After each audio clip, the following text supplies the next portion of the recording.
Hey there, it's Steve from Serious Keto, and this is the Not So Serious Keto video podcast. The first thing that I need to address is a misunderstanding, apparently, from last week's podcast. I mentioned that I would probably be dialing back on the Not So Serious Keto video podcast. This video, not the channel. I mean, some people thought that I was basically saying, this is the end of Serious Keto, I'm done. That's not what I was saying. I was saying, I'm finding it more and more difficult to come up with content that is really sort of keto related. Oop, I just thought of a note here for keto in the news. As I was saying, it's getting more and more difficult to keep this podcast really keto focused. And that's what I want to do. There are a number of other topics, though, that I'm interested in and interested in talking about and think that some of you may be interested in as well, but I don't want to dilute Serious Keto. And that's why I created Lean Body Mind. And there will be a podcast over there. Now, whether this podcast completely moves over there or just becomes a shorter podcast or a less frequent podcast, I don't know. But as I said, that was really what I was saying. And I apologize for the misunderstanding for those of you who misunderstood. In terms of Serious Keto, I don't see it going anywhere. Unless I hit a point at some point where the frustrations of running the channel overwhelm or outweigh the happiness that I get from running this channel. You know, and the frustrations really there's a couple elements. There's some of the administrative tasks that go with it, but I can deal with that. I realize that's part and parcel of having a website, and you got to create all the links and the recipes and look up the macros and all those things. I expect that. But what's been getting more and more difficult for me is the frustration and sometimes even sadness that I feel from the comment section.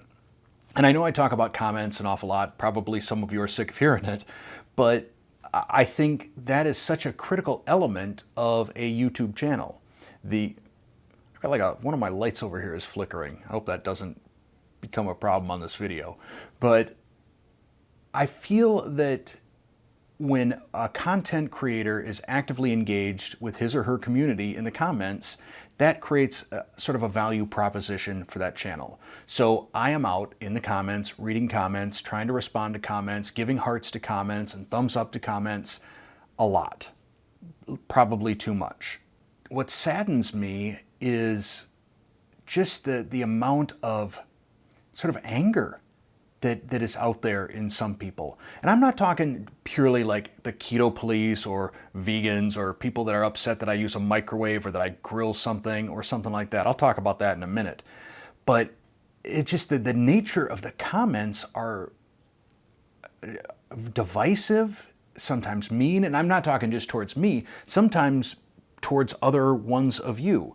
And as I say this, I realize that probably the vast majority of those of you who watch the podcast are not those people. But I still feel obligated to talk about it in case some of you are those people.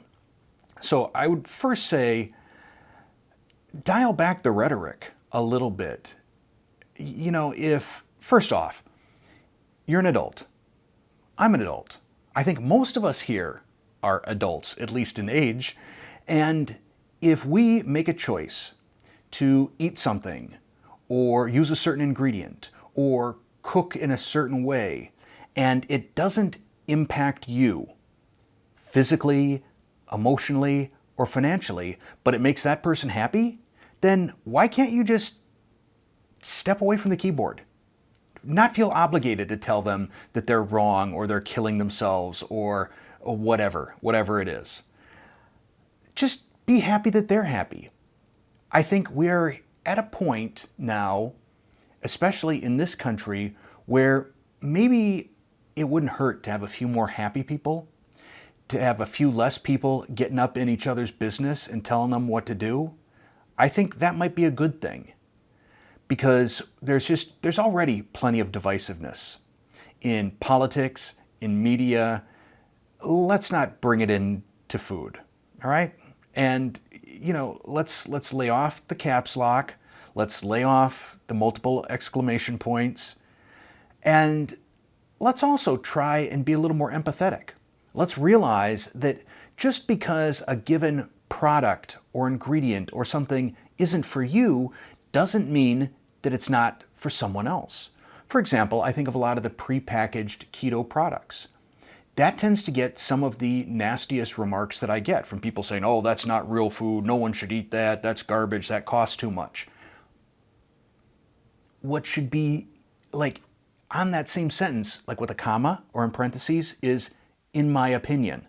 That's your opinion. There are clearly other people that have different life situations for whom these products may be the thing that keeps them on keto.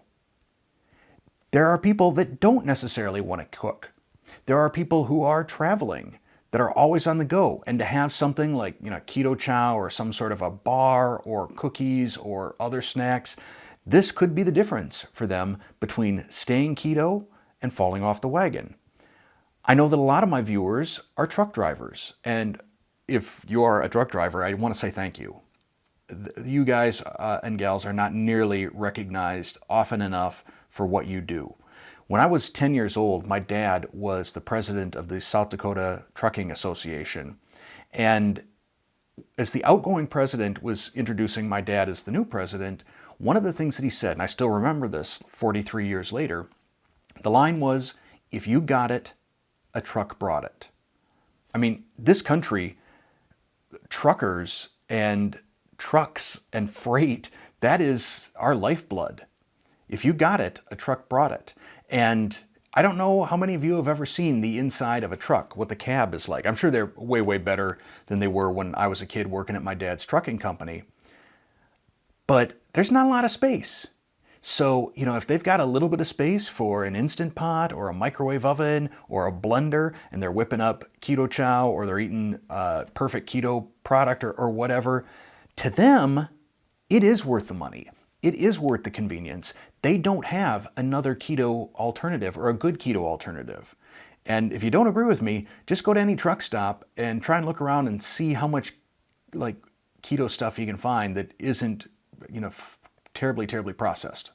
So anyhow, thank you for letting me get that off my chest, because it's just wearing me down. It's like there's no place I can go anymore where there's not some anger. I can't go to any news website on either side. I can't, and I don't think there's anything in the middle. It's just politics. Everything has just gotten so nasty and mean-spirited. And I think COVID has a fair amount to do with it. I think people have been just sort of holding in a lot of tension. They're locked up. They're confused. It's just frustrating. And to me, I like to look at my channel as an escape from that. So hopefully that's something that I don't get to the point where I'm like, enough's enough and, I'm done, or I decide to turn off comments or something like that. I hope it doesn't get to that point. Speaking of comments, and there's a type of comment that I think is meant to be helpful, but tends to be generally more frustrating than that. And I've said in the past, when you leave a comment, don't give me homework.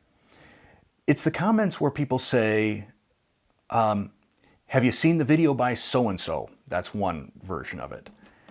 Or just throw it in an air fryer. They give some cooking instruction that is basically a non-instruction. So the first one, an example is, I was talking about the protein-sparing modified fast Wonder Bread by Maria Emmerich and how I tried it out. And, I think that may be someplace I could go with some modifications potentially for a hot dog bun. No promises. But someone said, check out the video by so-and-so on that. And I pulled up this person's channel, and every one of her, I don't know how many videos, it's like 40 minutes or longer, and it's completely not obvious which video I should be looking at. So if you want to point me towards a particular video on YouTube, and I still can't promise that I'll watch it because I'm pretty busy, but if you do decide to point me to a video on YouTube, if you could link the specific video and even a timestamp where the good parts start, that would be very helpful. The other category is something like, people will say, for example, just throw it in the air fryer, or they'll just name an ingredient. They'll say olive oil. What do you mean? Substitute olive oil for something else in this? Add olive oil? What do you mean? And what quantity? That would be helpful. Throw it in an air fryer. What does that mean? This was on the Egg Life wrappers to make chips. Do I brush them with any sort of oil, olive, avocado, whatever? What temperature do I cook them at? For how long do I cook them? These are sort of helpful bits of information. These take you from wanting to be helpful in your comment to actually being helpful in your comment. And when you're actually helpful in your comment, I really appreciate that. I really do. So I'm trying to help you help me. And with that, we are going to take a brief little ad break. Now, speaking of ads and ad breaks, I was out on highfalutin low carb the other day, checking out the comments on the tortilla showdown that he did.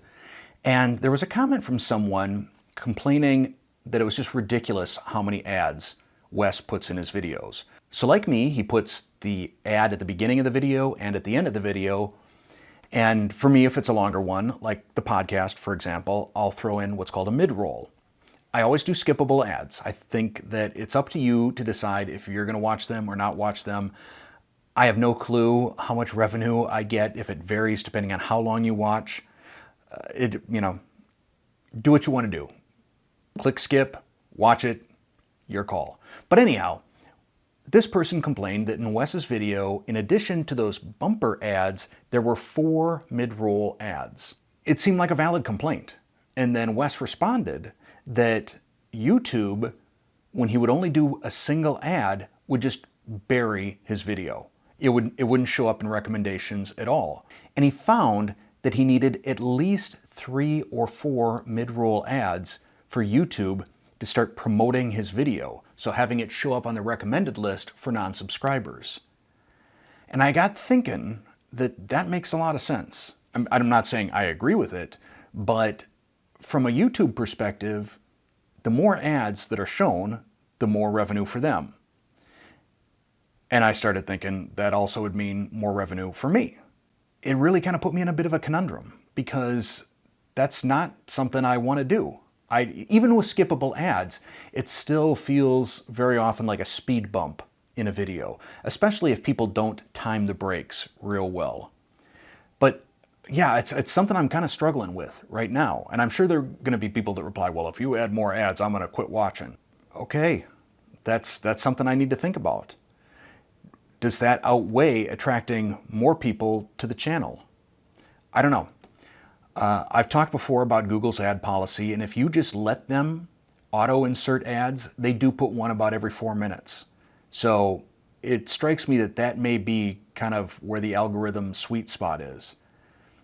I'm not sure. I'm not sure what I'll do. But one thing I can promise you is if I ever do increase the amount of ads in my videos, they will always be skippable. I will also do a little pitch, even though I don't get anything out of it. I like YouTube Premium. Not only does it get rid of ads, you also get YouTube Music, which everything that you can imagine is on there. Anything that would be on Spotify is on YouTube Music, plus a lot of live stuff and live in the studio type things. So I like that. But lastly, if you're listening to videos like this, if you're listening to this like a podcast on your drive and you've got YouTube Premium, you can actually close the app and it will keep playing. You don't need to keep the app open and active. So just some food for thought. YouTube Premium, I like it. Your mileage may vary. And speaking of YouTube, I had mentioned before that I'm always filling out these surveys from YouTube to become part of their test group or focus group. So they can give me polls, we can have phone interviews, things like that. And I keep getting rejected. Well, finally, I got accepted. So I'm kind of excited about that. Now, I don't know what all it's going to involve. So far, I've just gotten one poll or questionnaire, and it was about podcasts. Do I podcast? Do I listen to other podcasts? What do I like about podcasts, etc.? But I see that I got another email this morning that I need to look at that actually will involve an hour-long phone call.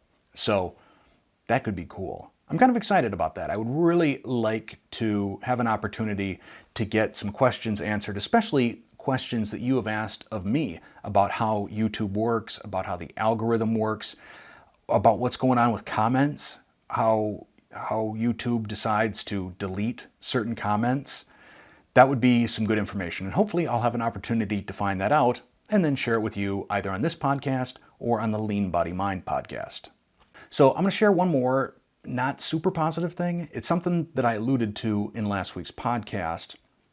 And that was talking about the stress that I have been feeling a lot of lately. I didn't want to leave you hanging like, what's going on with Steve? You know, we had the car accident with Connor. Let me back up. For me, stress is most often caused by uncertainty and unresolved issues, things that need to be taken care of. And I like closure. I like putting a bow on things. So when I'm working on a recipe that just won't come together, that's stress for me. Connor's car accident and then dealing with the insurance aspects of it and then trying to find a new car for him, that was stress. And but now we've put a bow on that. Insurance went up, he got a new car, he's now got the best car in the house. He totally fell into the best automobile deal that you can imagine. He wound up getting a Camry. It's a 2013, but it only had 15,000 miles on it. It literally, the owners, and this thing was like decked out with all the bonus features and stuff. It's like a GXE or whatever their highest end is. But this elderly couple in their 80s, they lived out in the country, up on a hill someplace, and it was literally a mile-long drive to their mailbox. And essentially all they used their car for was driving to the mailbox or driving to the grocery store. So since 2013, they've put on 15,000 miles is all. The car is just, it looks brand new. So that's good. We got that resolved. The other big thing that's going on is Courtney is going to be, I mean, she's only been home for a few weeks, but now she's moving back out again. She picked a college in sort of western, southwestern, central-ish Wisconsin, probably closer to western Wisconsin. And as she was looking around, she didn't want to live in any dorms. She was looking at apartments, and they were all over $1,000 a month and just junky, you know, really pretty low quality.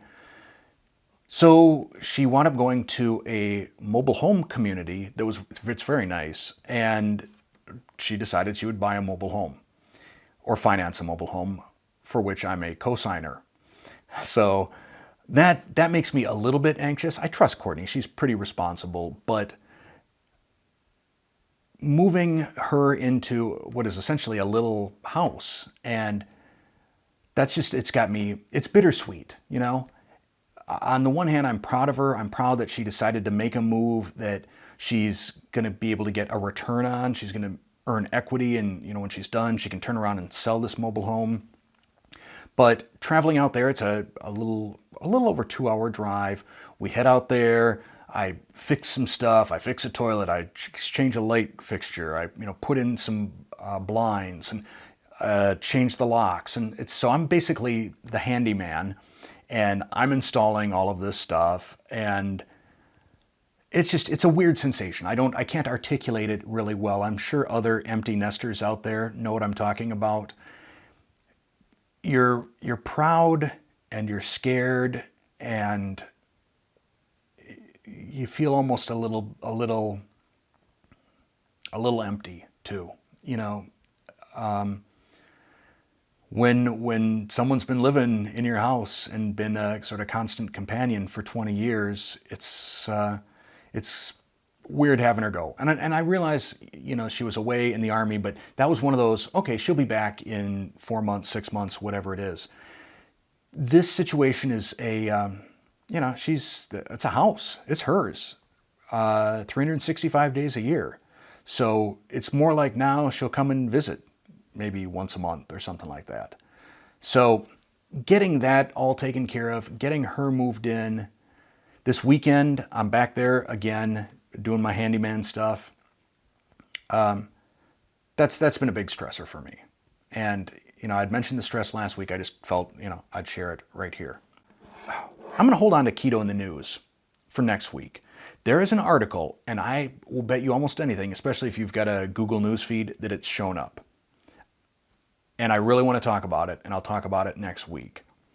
But I'm going to end this instead on a positive note, which is last week I hit 150,000 subscribers, which is exciting. After 100,000, I think we kind of start moving into 50,000 increments to be excited about. So hitting 150 it's a neat milestone. And I thank all of you that have helped me get there by subscribing, by watching videos, by sharing links to my videos out on your other social media. I really appreciate it. And I think that is probably it, other than, come on over to Lean Body Mind, subscribe to that. Let's see how quickly we can get that to 100,000. That would be awesome. I've been filming a lot of stuff for that yet, but a lot of these videos just take time. And a lot of them also require sort of the right circumstances, given that they're sort of life hack related. There's one I'm working on right now on a cleaning hack, and it hasn't been going as well as I thought it would, but that will be one of the first videos that comes out. And come on over, check it out, especially if you like podcasts. If you like listening to me, because that's about all I've done so far. And with that, I'll just say thanks for watching or listening.